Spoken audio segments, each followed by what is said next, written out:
Welcome to the Brand and Market Podcast, where branding clarity meets marketing strategy. I'm your host, Allie Haney, founder of Brand and Market, a boutique agency dedicated to helping small businesses craft intentional brands and effective marketing plans. Each week, I share practical tips and insights to help you, especially those of you in real estate-related industries, build a standout brand to attract your brand's biggest fans. Let's dive in. Welcome back to another episode of the Brand and Market Podcast. I'm your host, Allie Haney, and today we are going into part 2 of Elysian, which is the Haney's newest short-term rental.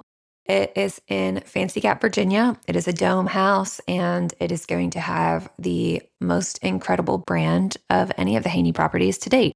So on part 1, we covered all of the things that we did pre-offer, like look at the current market, the Fancy Gap market, and figure out all the guest reviews, look at what was good about the property, what was bad about the property, what we were going to need to fix, searching through P&Ls to see if the house was going to pay for the property itself, looking at utilities and zoning laws and getting pre-approved for a mortgage. So all of that stuff that comes pre-offer was what was in part 1. But now we are going into part 2. So this is us actually making the offer, the due diligence period, and everything that we've done between when that offer was accepted.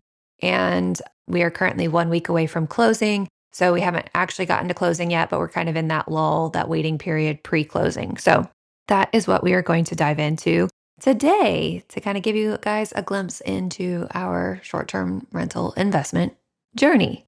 So when we put in the offer, we put in a little bit of a low offer, and it was countered by the sellers, and we actually countered their counter. So it was a little bit of back and forth, but what we negotiated and what was our primary goal was not necessarily a lower purchase price, but it was seller credits. And the reason that we were trying to increase the amount of seller credit was because we wanted to keep as much cash in our pockets as possible, because we knew that once we do own the property, that we are going to be wanting to be doing some renovations. Nothing major, but laying new floor, painting the walls. We knew that we were going to want to refurnish the vast majority of the home. It is coming furnished, but we knew that we were going to want to do some major redesign in terms of the interior design. And finally, we knew we wanted cash on hand to be able to add to the amenities. I am currently trying to talk Caleb into a stargazing dome. I know that sounds a little bit crazy, but once we get to the branding section of this episode, I think you'll understand more why I'm pushing for a stargazing dome. Once we finally settled on an offer price and overall contract structure, I guess, with those seller credits, we moved on to the due diligence period. We were doing all of the inspections, etc. Of course, we had just a regular home inspection ordered, and nothing came back on the home inspection that was big or alarming. There were a couple things one thing in particular that we wanted fixed with the hot water heater. That was a very simple fix, and the sellers were more than happy to do that for us, which we're super grateful for. It is a very unique structure. So like I mentioned, it's a dome. It is made out of concrete. So there's not a single house like it in the area. There are very few houses in the United States, period, that this house is similar to. So that's one of the reasons that I loved it so much, was that it's so unique. But that also comes with, if there's exterior cracks or any just normal wear and tear on a 30-year-old home, it's a little bit more challenging to find a contractor to fix those things. So there were some things that that came back on the inspection report that I'm like, okay, it's not necessary that it needs to be fixed right now, but definitely on our 3-year radar of wanting to fix it. So I did start reaching out to some contractors during this due diligence period, and it actually took me 6 or 7 different contractor phone calls to find one that would even be able to do the work. And funny enough, he had actually done some work on the house previously, and it just took me a little bit because I'm not super familiar with the Fancy Gap area in terms of different contractors and stuff. It just took me a little bit to find him. Overall, the home inspection came back really, really great for a 30-year-old home, concrete dome home. And then we also had a water test conducted just to make sure, because it's on a well, that water is good, drinkable. Do we need to install a water filtration system, which it does actually already have.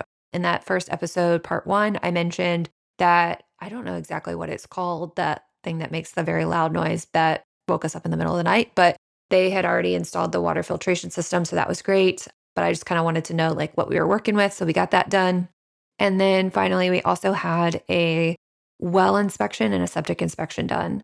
When we went to go get the septic inspection done, the septic contractor guy, I don't know what to call him, the septic guy, he called us and asked us if we wanted to have like the basic inspection done or if we wanted to have an inspection done where he actually like dug up part of the tank and inserted a camera and all this like seemingly pretty invasive stuff. And so we opted for the more basic septic inspection and he said all of that looked great.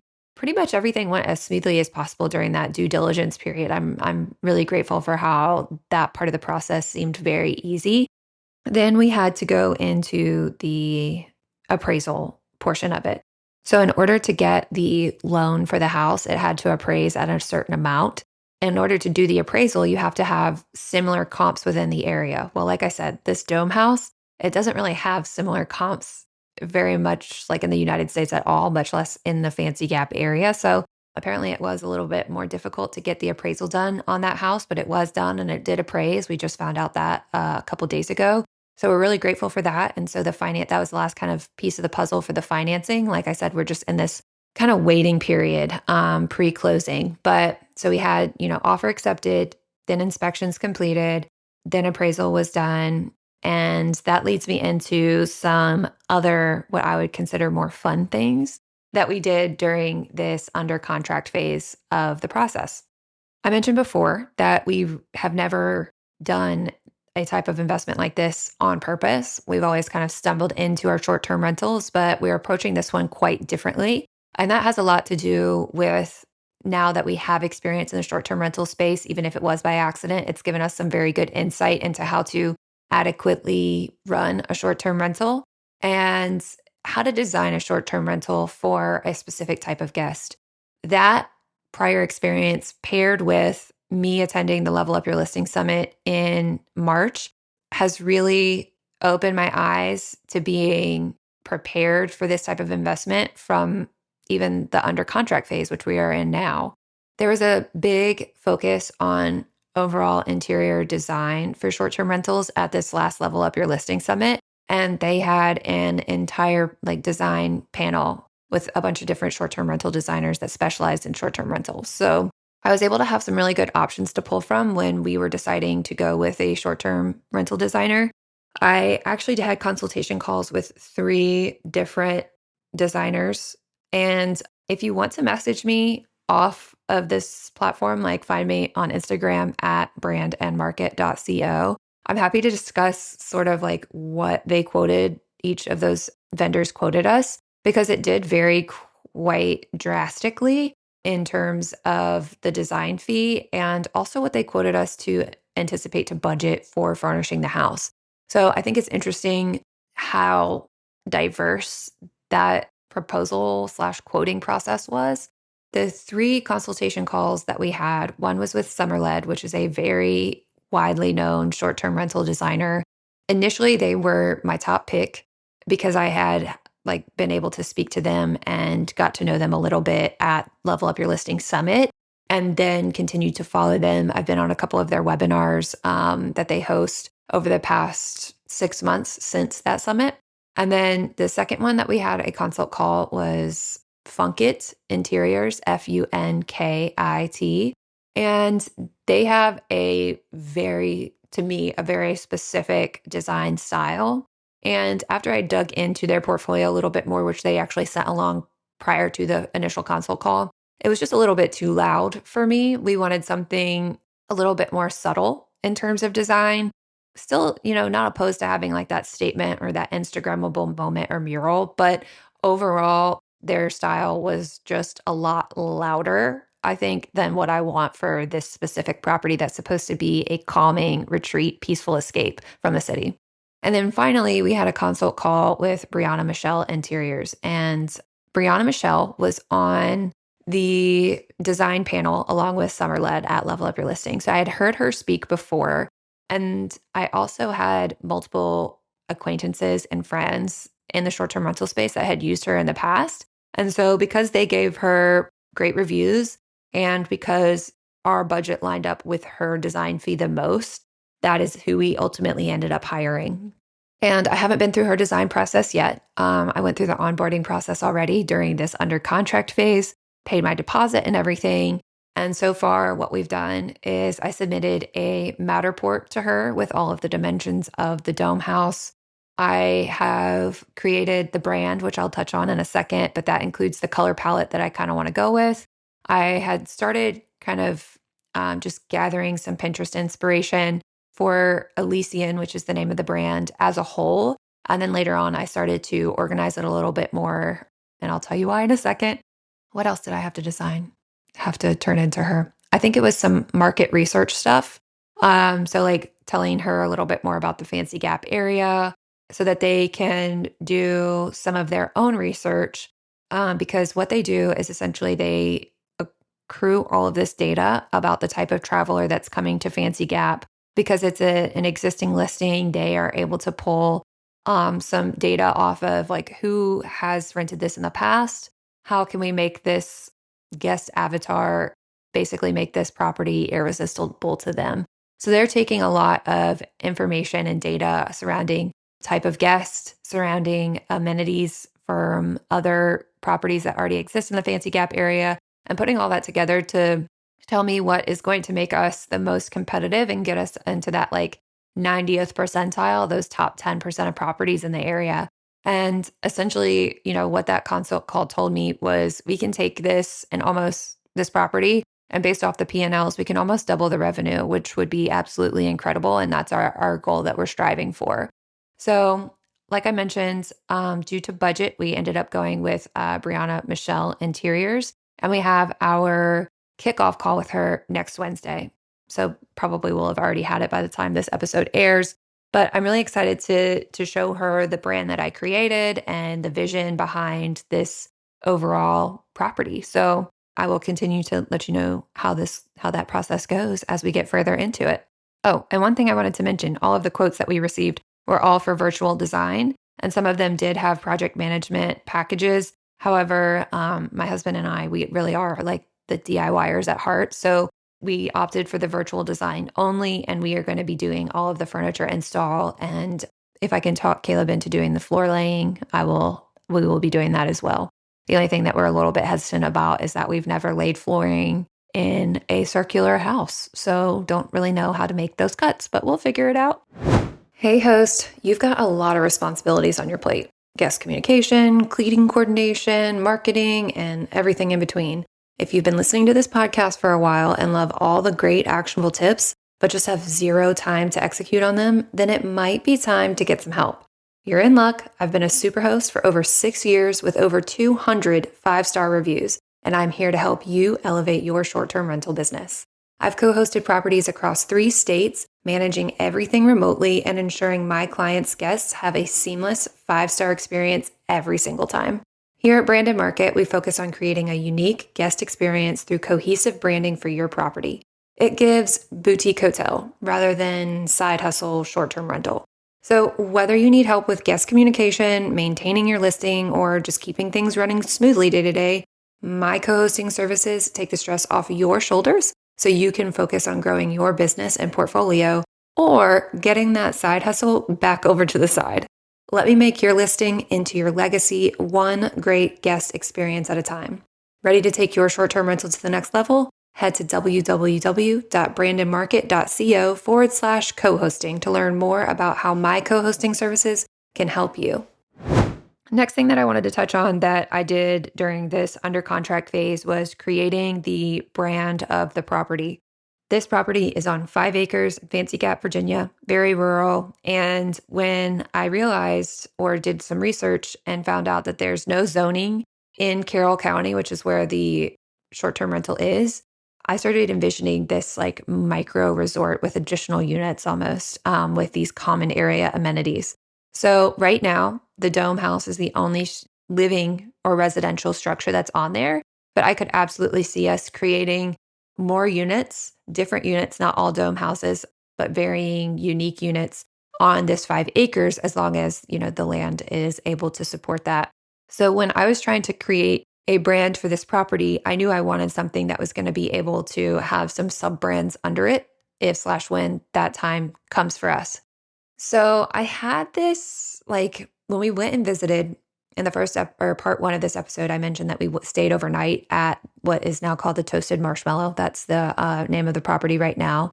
As we were walking around, there's this little like pavilion area with a grill, and they had these hanging windows, almost as like window panes as decoration. And they had peel and stick stained glass on some of the panes of the windows. And for some reason, that stained glass just really stuck with me. And I was like, I know I want to incorporate this into the branding somehow. I just don't quite know how yet. And so then I pitched it to Instagram and said, hey, this is the property that we're under contract for. Can you help me name it? Can you help me come up with a brand for this property? And I kind of gave them a little bit of insight into what I wanted to incorporate, who I wanted our ideal guest to be, all of these things. And I ended up getting a ton of feedback. I think people probably submitted upwards of like 20 different names. And I ended up actually using all of those names to do like a tournament, so to speak, like a bracket. And so each day for like 3 days straight, we narrowed down the name until we finally got to one. And it's so funny that like the final 2 names that we got down to, I actually ended up pulling from them and using them both in some capacity.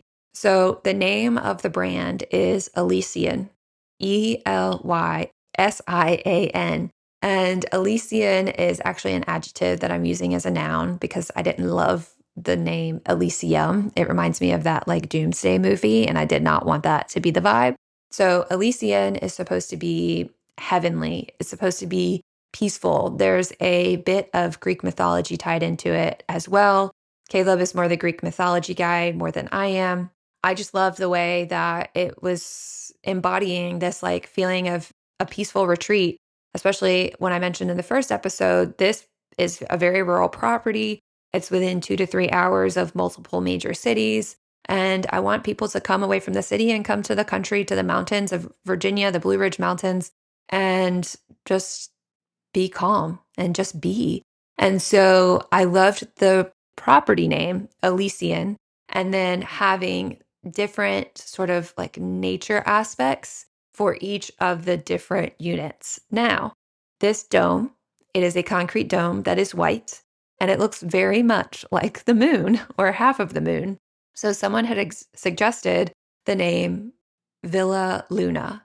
And Luna kind of stuck with me. And so we decided to name this first unit, this first dome house, Luna. So all of that to say that the property itself will have an overarching brand. It will have a logo. The name is Elysian. It will have its own color palette, which is a very small, neutral color palette. And then for each of the individual units, starting, of course, with Luna, the dome house, will have its own color palette, and we will take a variation of that original logo and create that logo in a color from the individual unit's color palette. So I'm going to do my best to create a blog post that explains all of this. And so you have visuals with it. But the font for Elysian is very ethereal and kind of whimsical. And the logo itself has this little emblem that looks a lot like stained glass. So the stained glass panes are going to be a different color for each of the individual units. So the stained glass pane for Luna is no longer a white neutral. It is now a like deep navy blue because the color palette for Luna is going to be blues, purples, and like a grayish-ish silver to really pull in those moon vibes, the outer space vibes. Now, in the future, I think probably the one that I'll want to do next, if slash when we add another unit, is probably going to be called Eden.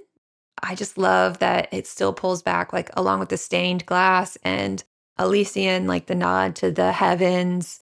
Eden, of course, is a biblical reference to the Garden of Eden. And I just am imagining this unit filled with bright florals and flowery colors with some real like greenery tucked away to make it feel like the outdoors are coming in, almost like an ethereal greenhouse. Another idea that we had for an additional unit is Sol, SOL, like sun. And I found these really cool, like mirrored tree houses that are just absolutely breathtaking and come prefabricated. So I was like, oh, that would be perfect for like a sun vibe, bringing in that nature still. I see this brand growing already, and we haven't even closed on the first house yet. But again, that takes me back to Elysian was one of the names suggested by somebody on Instagram. I think the original name was Elysian Vale, and the second runner up was Villa Luna. So, like I said, I took Elysian from that first option and Luna from the second option. So I really do listen to you guys on Instagram because I was going like a totally different direction prior to like opening up to the masses, and brought all of that together to create a full brand for this property. And that property is actually live on social media already, specifically on Instagram. If you search for Stay at Elysian, so STAYATELYSIAN, Stay at Elysian, you can find us on Instagram.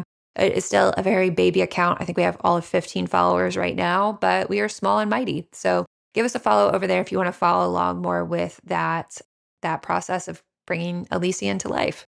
Next up is the marketing, which I kind of already touched on. I created that social media account on Instagram. And then I also started a waitlist. I was inspired to do this again by something I learned up at Level Up Your Listing.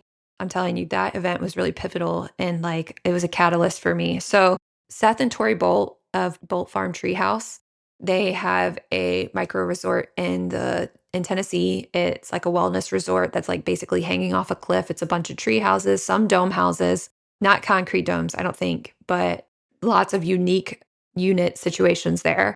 Prior to them closing on that piece of land that they ended up building on, they wanted to show proof of concept to be able to get the loan. Like the bank didn't know whether or not to give them the loan, if they would be able to pay it back based off of this idea they had pitched to the bank.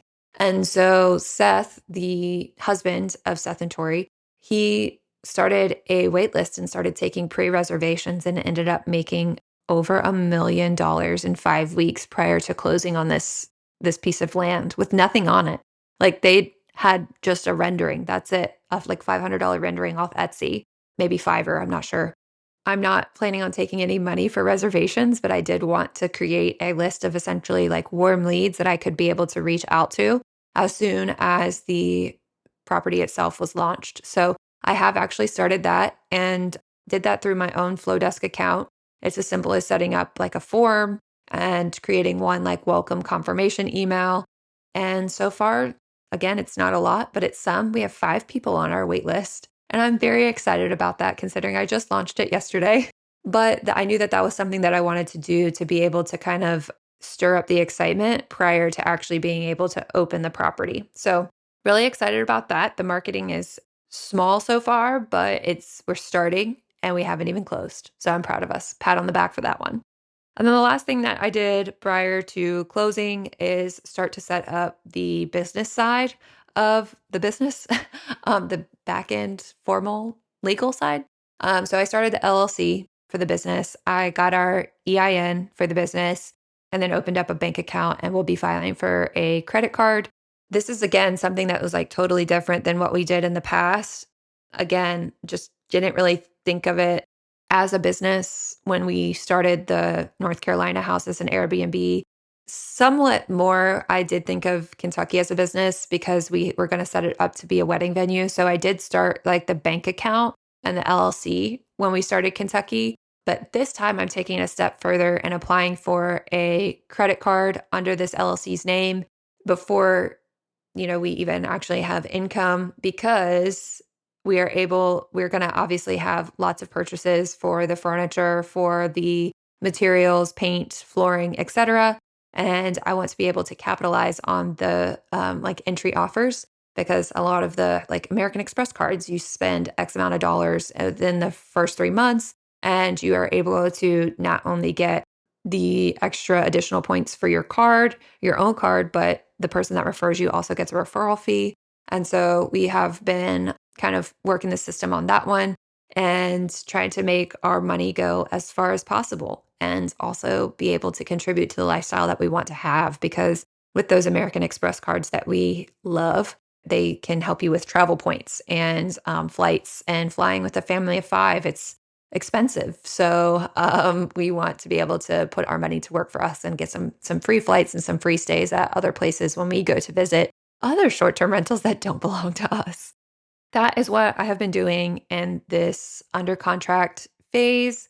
We have put in the offer. We negotiated our seller credit so that we could have more cash on hand at closing. Went through our inspections, all of them: home, septic, water, well. We got through the appraisal, got all of our financing straight. Then we consulted with designers, ended up picking one, created entire brand identity, started our social media, created a waitlist, got all of our legal business documents out of the way, and we are rocking and rolling. And we still have 1 week till closing. So I'm really proud of us just using our prior knowledge, our prior experience to really be able to hit the ground running with this one. Our closing date, like I said, is next week. And from there, we will be waiting for our interior design. Another plug for Brianna Michelle Interiors. She is actually getting our design back to us. I think it's within like 7 days-ish of that kickoff call. So mid-November, we should have our complete design, or at least be giving her our feedback on the first iteration of the design boards. And then we plan on spending the week of Thanksgiving doing some of the renovations, and certainly capitalizing on those Black Friday deals to order some of the furniture to go full-fledged into a December launch. So very, very excited. The ball is rolling. And once the Airbnb listing is up, I will absolutely share it and probably update the show notes with for this episode and part 1 with the Airbnb link in case you want to stay at Luna on the Elysian property. Next up for me is I will be starting the direct booking site, at least designing it. And then once the listing is live, I will be actually making it.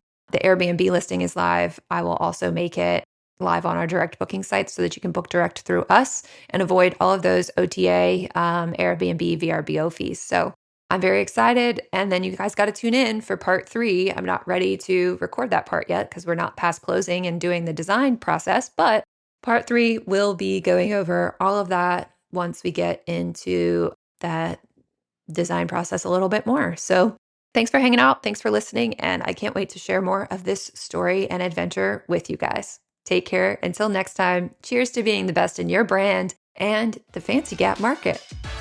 You just completed another episode of the Brandon Market Podcast. If you found this helpful, please rate, review, and subscribe to help others find this show and so that you never miss an episode. Don't forget to take a look at the show notes for all the resources mentioned today. See you next Wednesday, and as always, I'm here cheering you on as you build your dream brand and business.